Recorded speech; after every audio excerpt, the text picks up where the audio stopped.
Атым Эмиль. Мен кітап оқығанды, ән айтқанды жақсы көремін. Мен түрлі саябақтарға барамын, түрлі елдерге барамын. Барлық әр елде достарым да бар. Біз қыздар болып, әдемі боянып, күшті болып жүретінбіз. Қатарымызға ешқандай қызды қоспайтынбыз. Сөйтіп, бәріміз сөйлесіп тұрдық. Олар маған бір конкурс туралы айтты. Мен үйге барып жүгірдім де интернетті ашып қалдым. Ол кезде шынымен де екен. Ол кезде түрлі боянуға арналған кеңестерді береді екен. Ол мені прям ойына шақырды. Сөйтіп, мен әлі 5 минут бар екенін көріп, түрімді жақсылап алайын дедім. Боянып жатқанда, сосын мен боянып жаттым. Көптеген уақыттар өтті. Бір кезде мен көзімді қаттырақ бояп жатқанда, бетіме барлықтен шашылып кетті. Мен сосын душқа түсіп алуды жөн көрдім. Өйткені менің бетімнің бәрі салтақ-салтақ болып қалды. Содан пердені жаптым да, душқа шомылып жатып ән айттым. Мен ән айтқанды жақсы көремін деп басында айтқанмын. Сөйтіп ән айтып жатырмын. Қызықтың көкесі енді болады. Пердені ашып қалсам, прямо қосылып тұр екен. Барлығы маған айтты. Бұндай қасиетің бар екенін білмеппін. Мәссаған, әнді жақсы айтады екенсің, деді маған. Көптеген комментариялар кетіп жатты. Прямо қосылып, мен қатты ұялдым. Сөйттім де бір орында тұрып қалдым. Не істерімді білмедім. Сөйтіп ваннаның ішіне кіріп кеттім.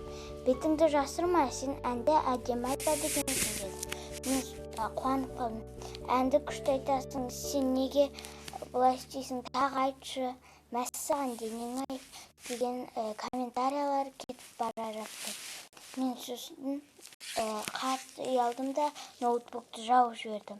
Бір кезде ата-анам келіп жатқанда, мен жерде жылап жатыр екенмін. Миым айналып, басым айналып қалды. Мен одан соң жылай бердім. Ал ата-анам мен түнде жатқызды да, не болғанын ештеңе деп сұраған жоқ. Ал мен ұйықтай бердім. Азанда скорый шақырып қойыпты, не үшін екенін білмедім. Сөйтіп, азанда тұрғанда скорый тұрды. Анам мені оятты да, тұра ғой қызым, тамағын ішіп алды. Ал мен жылап жата бердім. Сөйтіп, ол промойды ютубтан ашып қалып едім, қайттан жылағым келіп кетті. Көптеген сообщениялар келіп жатты маған. Барлығы менің айтқанымды видеоға түсіріп, комментария жазып, және де олар оны видеоға түсіріп алып, интернетке таратып жүрген. Сосын мен психологпен сөйлестірді. Ал мен ештеңе айтқан жоқпын. Ал ол менімен сөйлесе алмағанын айтты. Ата-анамда не болғанын сұрамады. Көптеген апталар өтті.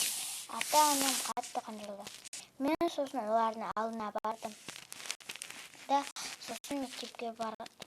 Ата-анам мен мектепке кетіп қалғанда барлығын көріп үлгеріпті, және де оның просмотры миллион болып кетіпті. Бәрі маған келеді.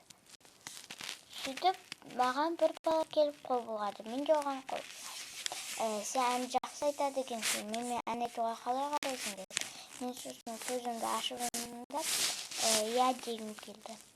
Сосын мен, бірақ та мен ол айтқан сөзін тыңдап тұрдым. Егер ән айтсаң, тағы басқа нәрселерді саған беруге болады деп айтқан болатын. Көптеген музыкалық аспаптарда да ойнала бер деген маған. Сіздер де осындай